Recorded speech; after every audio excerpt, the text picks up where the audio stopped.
Olá, amigos! Boa noite! Finalmente começamos aí, né? Essa nossa aula bacana que iremos tocar aí até as 20 horas. Orientação pedagógica. Meus amigos, simples, vamos direto ao assunto, sem embromation, de uma forma bem objetiva, direta, que você tanto... Opa! Olá, Cláudia, seja bem-vinda!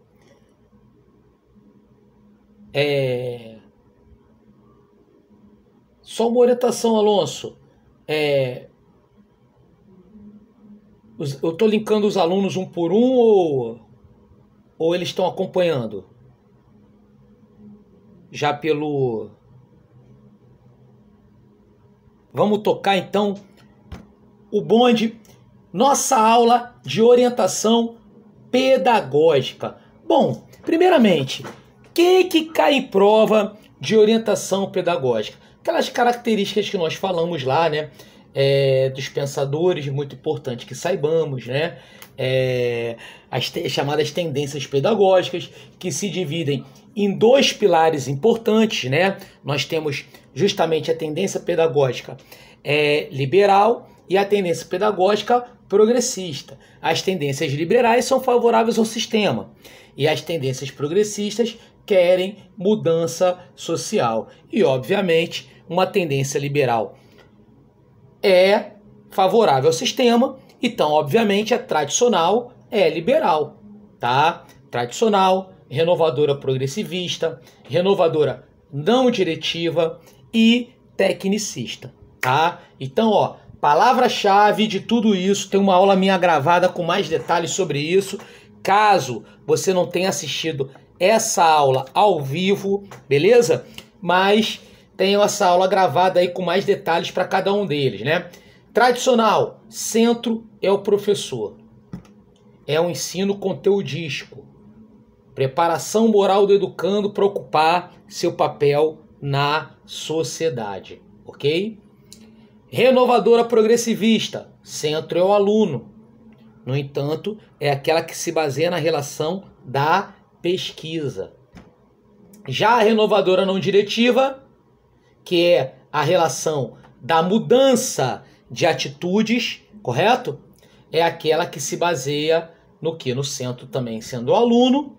No entanto, a característica fundamental é a relação do...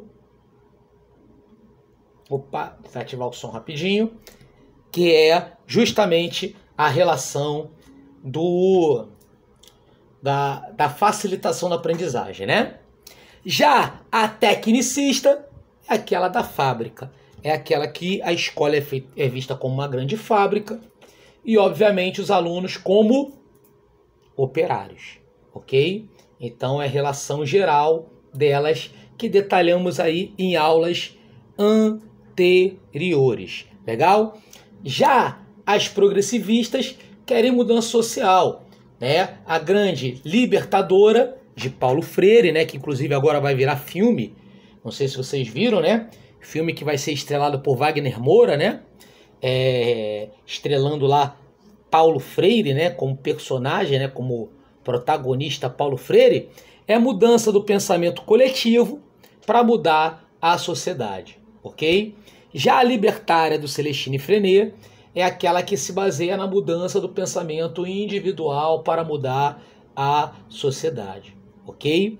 E a histórico-crítica, também conhecida como crítica social dos conteúdos, é aquela que vai se basear na relação da aprendizagem significativa, ou seja, naquela relação de aprendizagem que se estabelece conexão entre o saber formal e a realidade do aluno, beleza? Então, características aí que estamos aí revisando nessa parte inicial da aula, né? Que é um conteúdo muito importante para cair na sua prova, claro. Vygotsky e Piaget também, né, gente? Então, o que acontece? Teoria de Piaget. Ambos são interacionistas, tanto Vygotsky quanto Jean Piaget. No entanto, cada um entende a relação do meio de forma diferente. Meio para Jean Piaget é o meio de dentro para fora, porque é o meio biológico. Já o meio para Vygotsky, correto? É justamente o meio de fora para dentro, pois é o meio que nós temos o quê? A relação social. Por isso que, inclusive, nós falamos que Vygotsky é sócio-interacionista, ok? Diferente de Jean Piaget. Legal?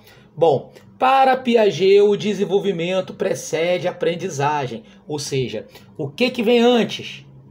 O desenvolvimento. Então, para o cara aprender, ele tem que se desenvolver. Por isso que a teoria piagetiana é uma teoria formulada em cima de etapas. Etapas do desenvolvimento cognitivo. Beleza? Já Vygotsky não. Vygotsky acredita que o desenvolvimento e a aprendizagem são processos indissociáveis. Portanto, o que nós temos aí? Justamente, né, enquanto o cara está se desenvolvendo, ele está aprendendo. Por isso que a teoria de Vygotsky não fala de estágios, não fala de etapas, e sim a famosa zona, né? Zona de desenvolvimento real. Tudo aquilo que o aluno consegue produzir, realizar sozinho. Ou seja, aquilo que o aluno tem a autonomia. Zona de desenvolvimento potencial. Tudo aquilo que deve ser alcançado pelo aluno. Ou seja, tudo aquilo que o aluno alcança com ajuda. E a zona proximal é o quê? É aquela linha tênue entre uma zona e outra. Ou seja, é justamente, como eu falei durante a aula, né, específica desse assunto, né, que a gente teve mais tempo. E caso você não tenha assistido ao vivo, tem a gravação para você ver, legal?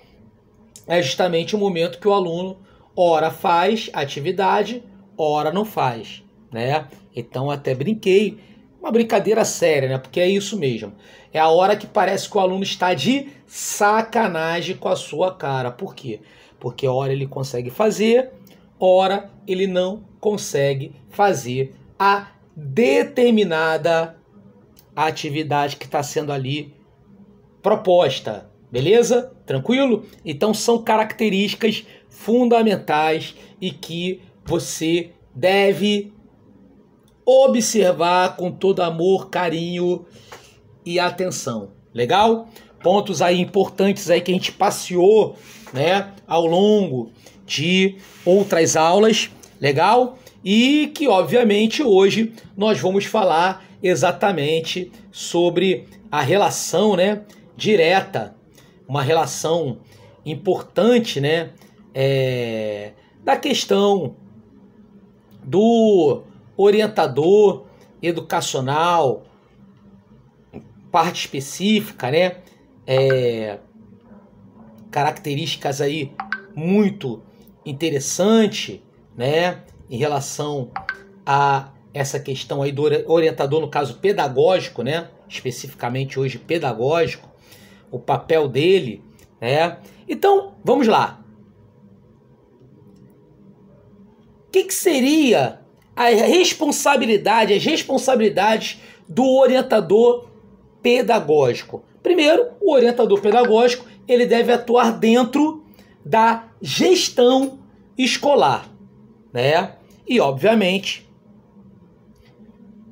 a vibe que nós temos na educação, meus amigos, e é impossível não falar de orientador pedagógico, que a atuação dele é na gestão escolar. Inclusive, nessa minha vida de professor, já fui orientador pedagógico, orientador educacional e professor também de séries finais, né? A única coisa que eu não fui ainda foi professor de séries iniciais, né?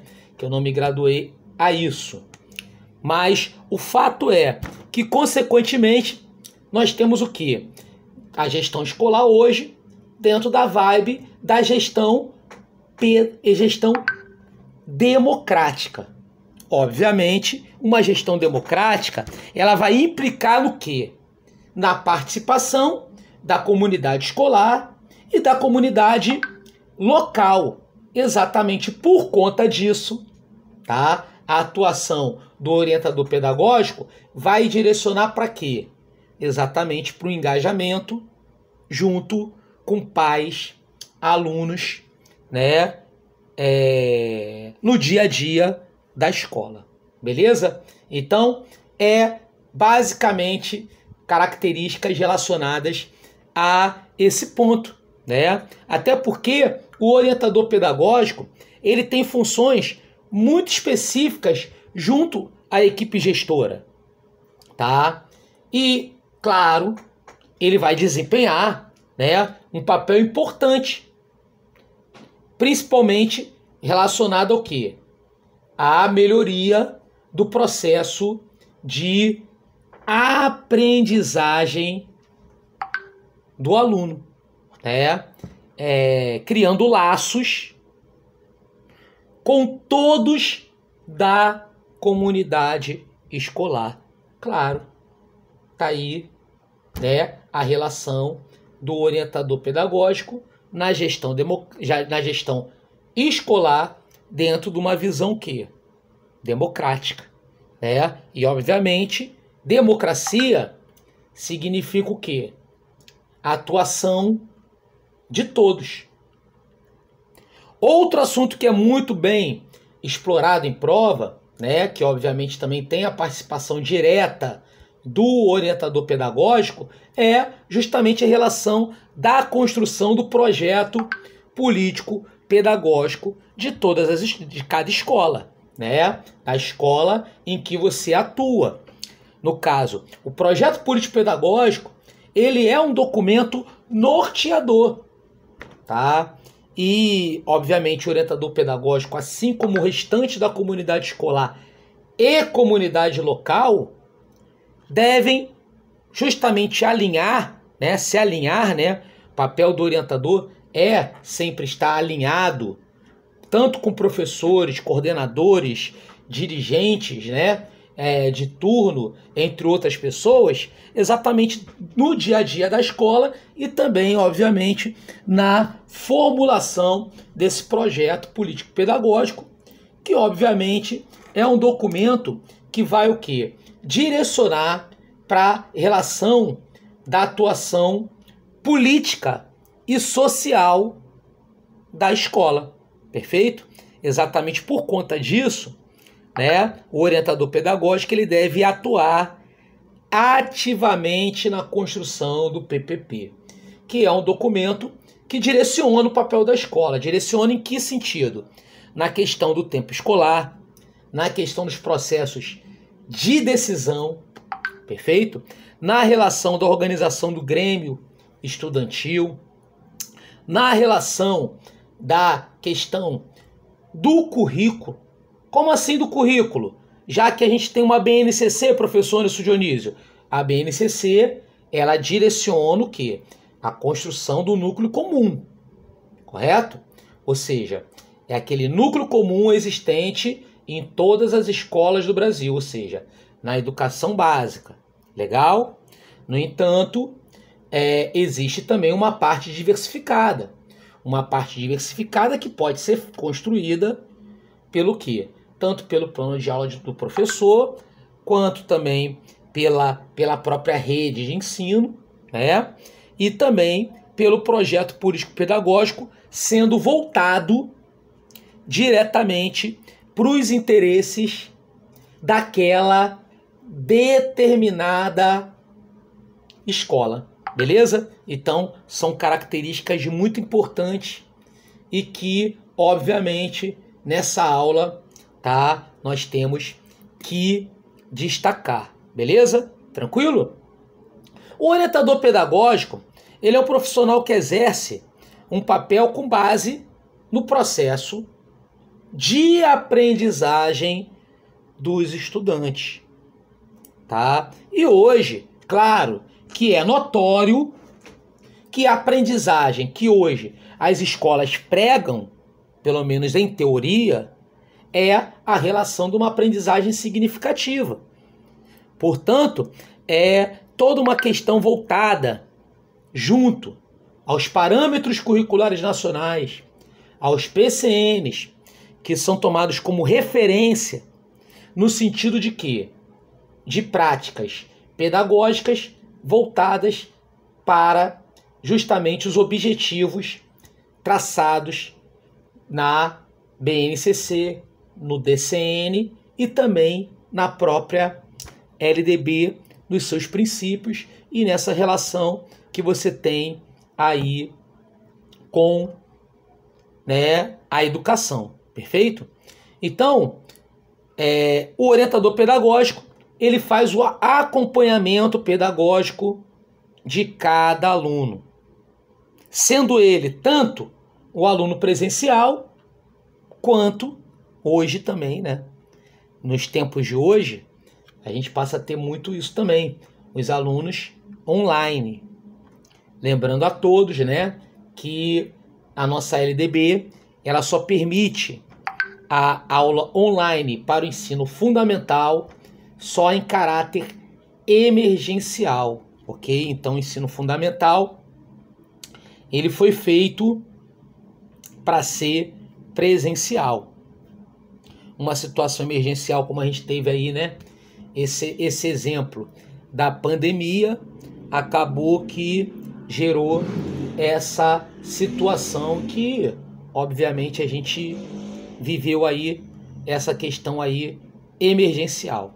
Beleza? Bom, quais as responsabilidades do orientador pedagógico? Ser um apoio e auxílio para os alunos. Sim, né? Então, auxílio em relação ao quê? A toda otimização no processo de aprendizado do aluno.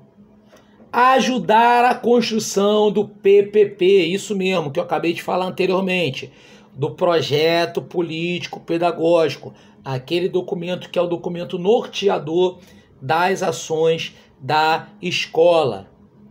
3. Trabalhar em parceria com pais e professores, né? Ou seja, claro, gente, né? Já que a gente fala de gestão educacional, gestão escolar, hoje praticamente a gente considera como sinônimo de gestão democrática. Então, claro que exige, né, a participação de todos, né, no processo. Saber mediar conflitos.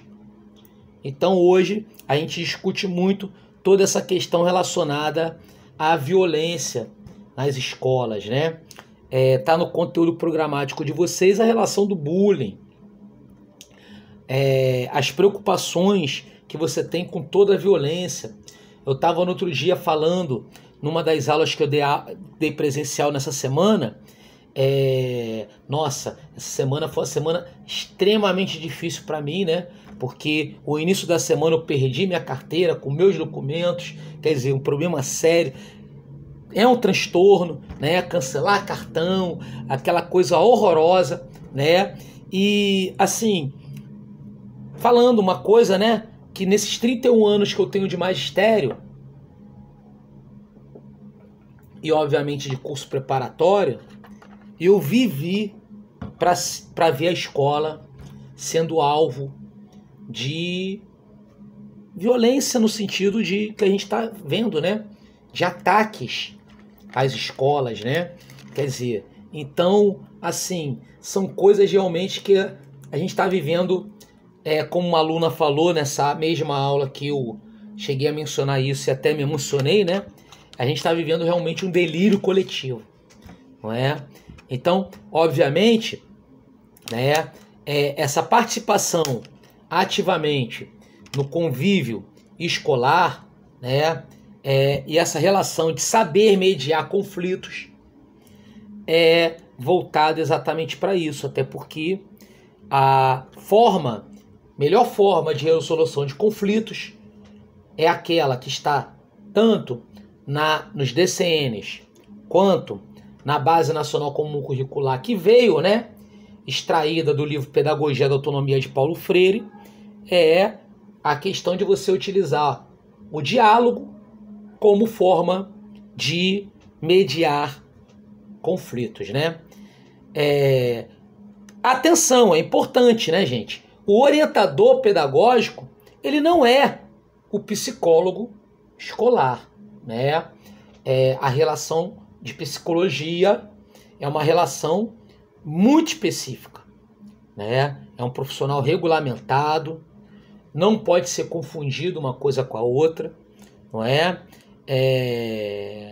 Então, são situações que você tem em relação a esse ponto que é muito importante também para cair em sua prova.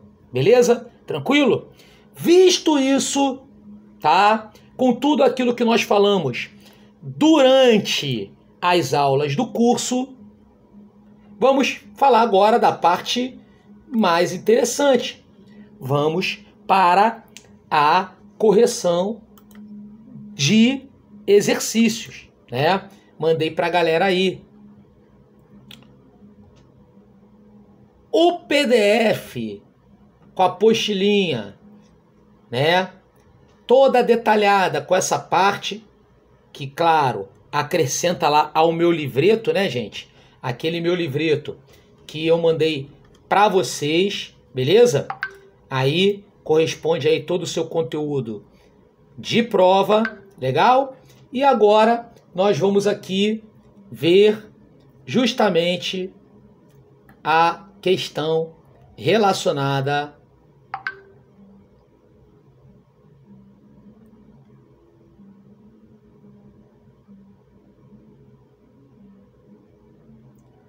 a esse simulado que nós colocamos, beleza? Tranquilo? Muito legal, hein, gente? Vamos lá. Delicinha. Lembrando a todos, gente, que está ocorrendo lá no curso Magistério Brasil, no Jorge Alonso, né, o chamado Encontro de Gigantes. E semana que vem, isso mesmo, terça-feira é a minha aula de leis educacionais. Teremos uma aula bacana de leis educacionais. Iremos falar sobre LDB, BNCC, Plano Municipal de Educação. Iremos falar sobre os DCNs. Iremos falar sobre o Estatuto da Criança e do Adolescente, né? Terça e quinta, agora, da próxima semana. E apenas R$15, entre em contato com o Alonso, que ele vai tirar todas as suas dúvidas do acesso a esse projeto Magistério Encontro de Gigantes. E são questões como essa que nós vamos ver, beleza? A Lei de Diretrizes e Bases da Educação, no artigo 26, prevê que os currículos da educação infantil, do ensino fundamental e médio, tenham uma base nacional comum, de acordo com as suas peculiaridades e conforme o quê? Então, ó, vamos lá. Currículo vai ter uma base comum. E além disso, né, teremos o quê? Resposta à letra A de amor. A complementação em cada sistema de ensino. Em cada estabelecimento escolar, ó. Tá aí, ó. Ó o projeto político pedagógico aí, ó. Ó. Tá aí, ó. Delicinha, viu? Por parte diversificada exigida pelas características regionais, locais, da sociedade, em cada local, em cada lugar. Portanto, gabarito aponta lá, letra A de amor. Olha como é que vem o Libânio sendo cobrado em prova. Libânio afirma que a atuação do pedagogo escolar é imprescindível, tá? Na ajuda aos professores para o aprimoramento do seu desempenho na sala de aula. Esse desempenho compreende conteúdos, métodos, técnicas e o quê? Formas de organização da classe. Letra A de amor, né, gente? Até porque tem situações aí que são extremamente absurdas, como a letra B, né? Como nós sabemos, o planejamento escolar, primeiro que ele é sempre necessário. Quem teve a oportunidade de ler o meu livreto autoral, viu que lá eu comparo o planejamento escolar com uma viagem, tá? Então exatamente o papel dele é esse, é evitar improvisos, correto? Tentar prever situações. E exatamente por conta disso, né, ele tem um caráter flexível e não inflexível, como está sendo apontado na letra B. Beleza? Bacana, né, gente? Aí essa 3, ela fala sobre o ECA, olha que bacana. A gente pula, né? Tem um gabarito no final da folha, tá, gente? Pra galera poder ver com calma e tudo. Essa 5, ela vai falar, Lucchesi, né, um pouco lá sobre questões ligadas de significado, né, da avaliação. Gente, a avaliação, como nós sabemos, ela é sempre necessária. Porém, ela tem um caráter flexível. E o ato de avaliar é o ato de avaliar a si mesmo. E nós temos uma avaliação que é uma avaliação diagnóstica, considerada como avaliação preliminar, aquela que tem por objetivo iniciar um trabalho. Temos uma avaliação chamada de formativa, que é aquela avaliação ao longo do processo. E temos a famosa avaliação classificatória, que é a avaliação somativa, ok? Lembrando a todos que tudo que envolve educação tem que ter avaliação. Não podemos confundir o fato de não haver retenção na educação infantil, tá? Com a questão da avaliação. Existe uma avaliação na educação infantil, só que é uma avaliação baseada em observação e registro, tá? Então, claro, né?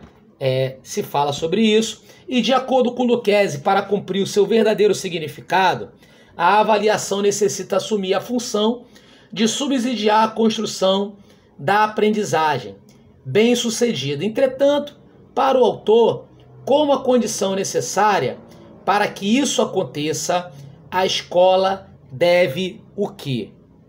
Letra A de amor. Manter a avaliação sempre como ponte para o aprendizado de conteúdos obrigatórios? Não, totalmente fora, né? Ele viajou na maionese literalmente aí. Beleza? Vamos ver a B. Trabalhar para que a avaliação deixe de ser utilizada como um recurso de autoridade. Opa! Meus amigos, a pedagogia moderna, como fala isso? Né? Professora da UF, né, Maria Esteban, fala muito isso sobre a concepção do erro, né, como forma de avaliação, né? O erro é visto na educação como um fim, quando na verdade deveria ser visto como um meio para a relação de aprendizagem do aluno, tá? E não meramente como a questão de um fim, né? Então, resposta certa, letra B, de Brasil. Olha lá. Trabalhar para que a avaliação deixe de ser utilizada como um recurso de autoridade que decide sobre os destinos do educando e assuma o papel de auxiliar no crescimento. Bacana, né, gente? Legal. Então, várias situações que nós temos aqui, né?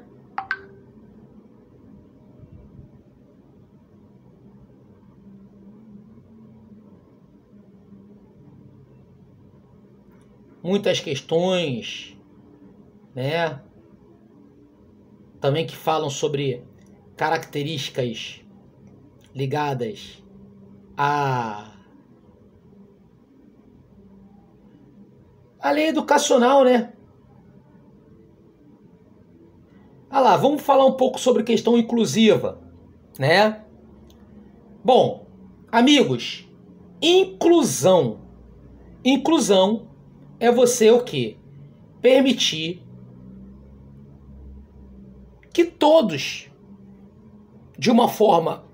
Vamos lá, deixa eu explicar melhor isso. Deixa eu olhar aqui para vocês, espera aí. Pera aí. Look me. Meus amigos, inclusão. Inclusão é você incluir todos aqueles que ao longo da história da educação foram exclusos. Então vamos lá. PCD, pessoas com deficiência, claro. Ao longo da história da humanidade foram excluídos. Então sim, é aquela galera que tem que ser inclusa. Vamos lá. Negros, minorias de uma forma geral. Então negros, mulheres, homossexuais, pobres, correto? Então inclusão, gente, ele não fala especificamente para pessoas de necessidades especiais, por exemplo. Superdotados, superhabilidade. Não, só ele não. Ele engloba eles também. E assim como todos aqueles que foram excluídos ao longo da história da educação. Ponto. E o que acontece com o Brasil? Nosso país, né, embora a gente tenha essa visão poética, né, da miscigenação, né, Casa Grande Senzala, né, Raízes do Brasil, Sérgio Buarque de Holanda, entre outras coisas. Pô, meu amigo, a gente sabe que o Brasil é um país de grande disparidade social, né, local, etc. Então, o princípio da igualdade muitas vezes não funciona. Porque não tem como você ser igual numa sociedade muito desigual.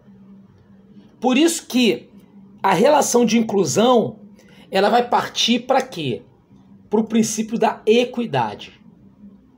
Equidade, para quem não sabe, parte do pensamento do equilíbrio. É isso que é equidade.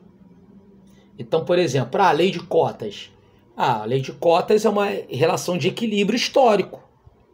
Não é? Você há de concordar comigo que o acesso à universidade pública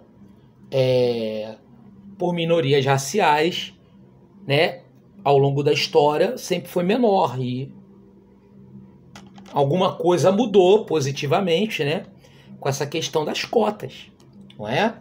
Então, são situações que a gente, obviamente, também, né, coloca. Então, parte do quê? Numa relação de equidade, uma relação de equilíbrio. Beleza? E claro, meus amigos, né, essa questão vai versar um pouco sobre isso. Quer ver, ó? Vamos lá para a questão 12.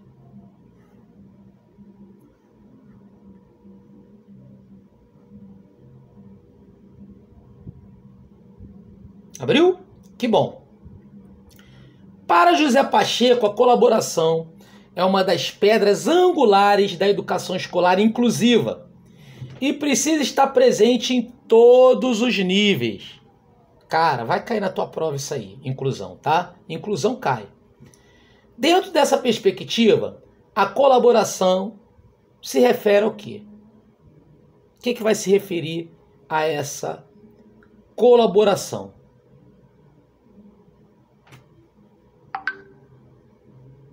Comunidade escolar, alunos dentro de sala de aula, equipe pedagógica, ao pessoal em geral e aos servidores públicos. Ó, repara, você restringe muito o servidor público. Não, inclusão é todos, tá? E se você parar para analisar, né, com um olhar amplo, você vai ver que a letra D é aquela que mais expande, né? Aos alunos dentro de sala de aula, a equipe de professores que leciona, ao pessoal em geral, olha lá, em geral, e ao trabalho com peritos externos. Então, se você for observar, né, inclusive quando ela fala o pessoal em geral, obviamente é a alternativa mais abrangente e até por ser a mais abrangente, ela é a resposta. Então, o macete é justamente essa questão, né, abrangente, beleza? Bacana, né? Maneiro. Vamos fazer aí mais 3 questõezinhas, tá?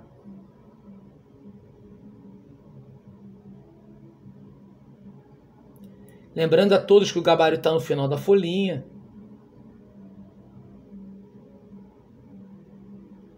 Questão 19 de Vygotsky, né?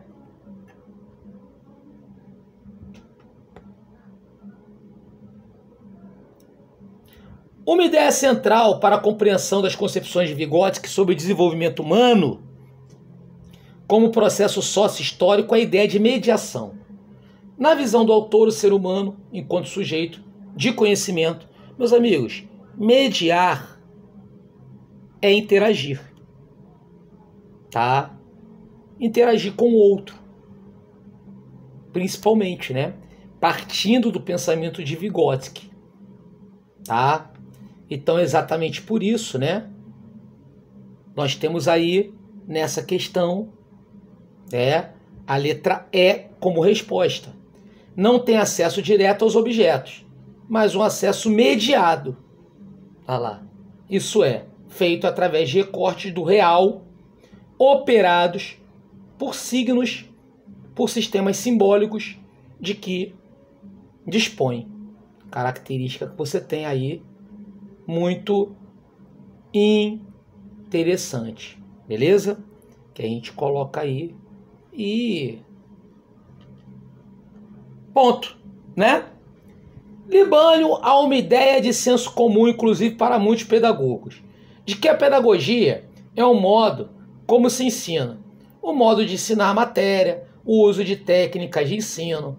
O pedagógico aí diz respeito ao metodológico, aos procedimentos. Porra, pedagogia é isso? É procedimento?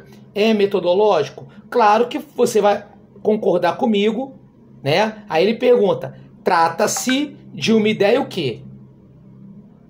Extremamente simples e reduzida, né? Ou seja, não é uma ideia, uma visão ampla da pedagogia. Então, por isso que a resposta dessa questão 20 é a letra C de coração, por ser uma concepção simplista e reducionista.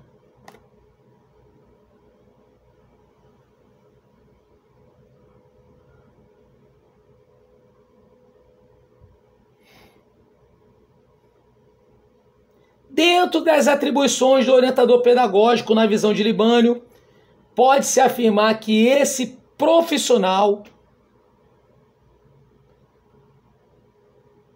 é responsável por verificar planejamento de aula, didática dos professores. Gente, você vai ver exatamente o que? A alternativa que vai apresentar a relação mais ampla em relação ao orientador pedagógico, correto? E, obviamente, como a gente vai poder constatar, ó, é a letra D de delta.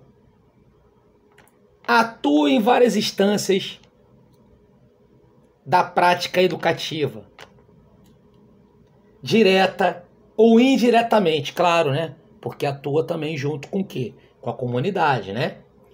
Ligadas à organização e aos processos de transmissão e assimilação de saberes e modos de ação.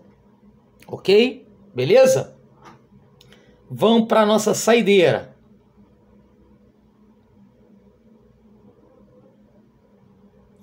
Questão 22.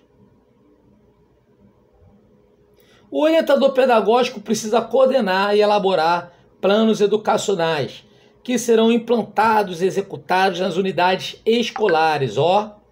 Para Libânio, o professor e o pedagogo realizam uma prática humana baseada em quê? Na disputa um com o outro? Claro que não. Totalmente errado. Na liberdade de expressão? Pô, legal, mas não é necessariamente, né, nessa questão aí que a gente está apontando, 22, diretamente voltada a isso, né? Letra C. Nas relações de influência, em que é impossível excluir o caráter de intencionalidade. Isso é, uma intervenção em direção e finalidades formativas. Ou seja, é um trabalho que, é isso que ele está dizendo, um trabalho conjunto em que, obviamente, um influencia diretamente ali o trabalho do outro. Portanto, a questão é a letra C, o gabarito que aponta. Ok? Perfeito. Bacana, né? Deixa eu olhar aqui para vocês aqui então, para a gente ir para nossas considerações finais. Aula bem rapidinha, né? 1 hora de aula é bem rápido, bem rápido, bem rápido, rápido mesmo.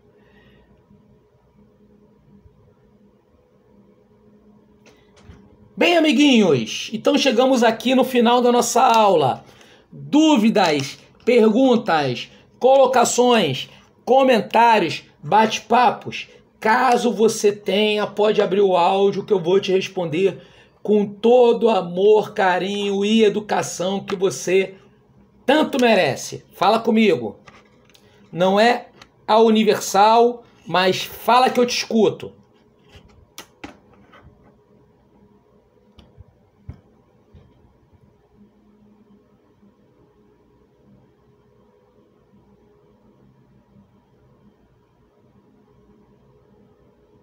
Ok? Então, meus amigos, um beijo do professor Anderson. Até o próximo encontro. Lembrando a todos, né, que está rolando, está acontecendo o nosso projeto lá, Encontros Gigantes. Semana que vem será minhas aulas de leis educacionais. Então, o pessoal puder assistir, vale a pena, tá? Eu vou dar questões que você pode me cobrar depois. Vai cair na tua prova. Beleza? Tranquilo? Tchau, galera. Bom descanso, boa sexta-feira e bom final de semana para todos. Tchau, tchau.